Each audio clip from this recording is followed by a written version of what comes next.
حضرت سیدنا ابراہیم خواص علیہ السلام فرماتے ہیں، میں مکہ کے راستے میں اکیلا ہی چلا جا رہا تھا کہ راستہ بھول گیا، 2 دن اور 2 راتیں چلتا رہا، یہاں تک کہ شام ہو گئی۔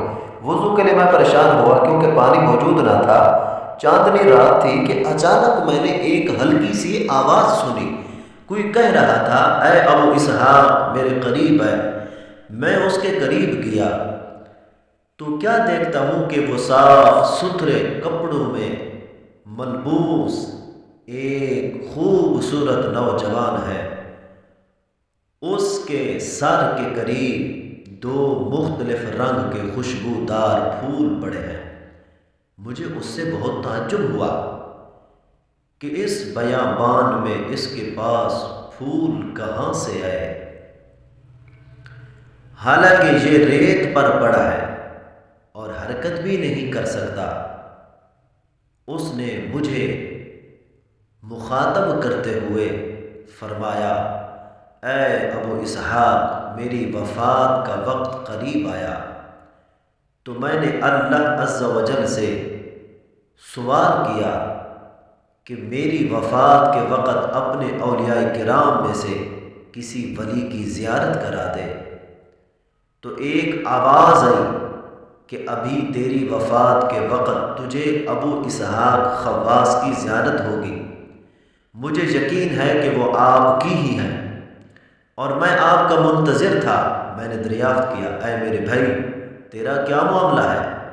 اس نے جواباً کہا، میں اپنے گھر والوں میں عزت اور آسودگی کی زندگی بسر کر رہا تھا کہ مجھے ایک سفر درپیش ہوا، وطن سے دوری کی خواہش ہوئی تو میں بیچ کے ارادے سے شہر شمشاد سے نکلا، لیکن 1 ماہ سے یہاں پڑا ہوں اور اب وفات کا وقت قریب آ گیا ہے۔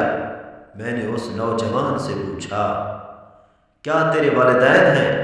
اس نوجوان نے کہا، جی ہاں، اور ایک نیک بخت بہن بھی ہے۔ میں نے پوچھا، کیا کبھی اپنے گھر والوں کو ملنا بھی پسند کیا؟ انہوں نے بھی تمہارے بارے میں جاننے کی کوشش کی؟ اس نوجوان نے کہا، نہیں، مگر آج میں ان کی مہک سونگھنا چاہتا تھا تو میرے پاس بہت سے درندے آئے اور میں خوشبودار پھول لائے اور میرے ساتھ مل کر رونے لگے۔ میں اس نوجوان کے معاملہ میں حیران اور متفکر تھا کیونکہ وہ میرے دل میں اتر گیا تھا اور میرا دل بھی اس کی طرف میل ہو چکا تھا کہ اتنے میں ایک بہت بڑا سانپ نرگس کے پھولوں کا ایک گلدستہ لے کر آیا کہ اس سے زیادہ خوبصورت اور خوشبودار گلدستہ میں نے کبھی نہ دیکھا تھا۔ سانپ نے وہ گلدستہ اس نوجوان کے سر کے قریب رکھ دیا اور بڑی فصیح زبان میں بولا، اے ابراہیم اللہ کے ولی کے پاس سے لوٹ جا کیونکہ اللہ عز و جل غیور ہے۔ یہ سب کچھ دیکھ کر میری حالت عجیب ہو گئی۔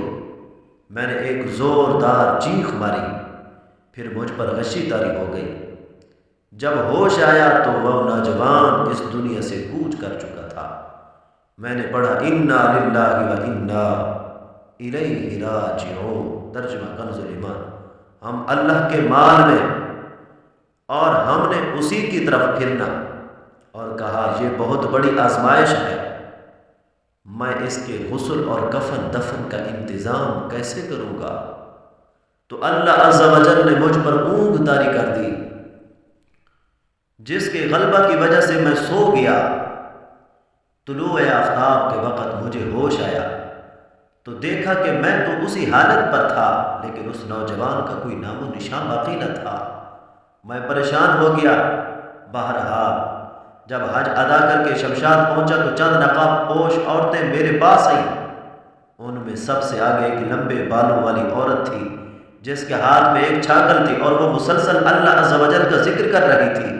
جب میں نے اس کو غور سے دیکھا تو ان تمام عورتوں میں کسی عورت کو اس نوجوان کے مشابہ مجھے پکار کر کہا، اے ابو اسحاق میں کئی دنوں سے آپ کے انتظار میں ہوں، آپ مجھے میری آنکھوں کی ٹھنڈک میرے بھائی کے متعلق بتائیے۔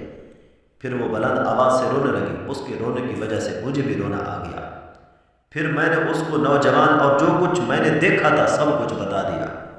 جب میں اس کے بھائی کی اس سے بات کی، آج میں ان کی خوشبو سونگھنا چاہتا تھا، پر پہنچا تو اس عورت نے کہا بھائی جان کی خوشبو پہنچ گئی، خوشبو پہنچ گئی۔ پھر زمین پر گری اور اس کی روح اس دنیا سے پرواز کر گئی۔ اس کے ساتھ آنے والی عورتوں نے جمع ہو کر کہا اے ابو اسحاق، اللہ عز و جل آپ کو جزائے خیر عطا فرمائے۔ جب اس کو دفن کیا گیا تو میں اس کی قبر کے قریب رات تک کھڑا رہا۔ میں نے رات خواب میں اسے ایک سرسبز و شاداب باغ میں دیکھا اور اس کا بھائی بھی اس کے قریب کھڑا تھا۔ وہ دونوں قرآن پاک کی یہ آیت مبارکہ پڑھ رہے تھے، لِمِثْلِ هَذَا فَلْيَعْمَلِ الْعَامِلُونَ۔ ترجمہ کنز الایمان، ایسے ہی بات کے لیے کامیوں کو کام کرنا چاہیے۔ وہ ایسی قوم ہے کہ جب زمانہ لوگوں کو مسائل میں مبتلا کرے تو اس کے مظالم سے بچنے کے لیے ان کی پناہ لی جاتی ہے۔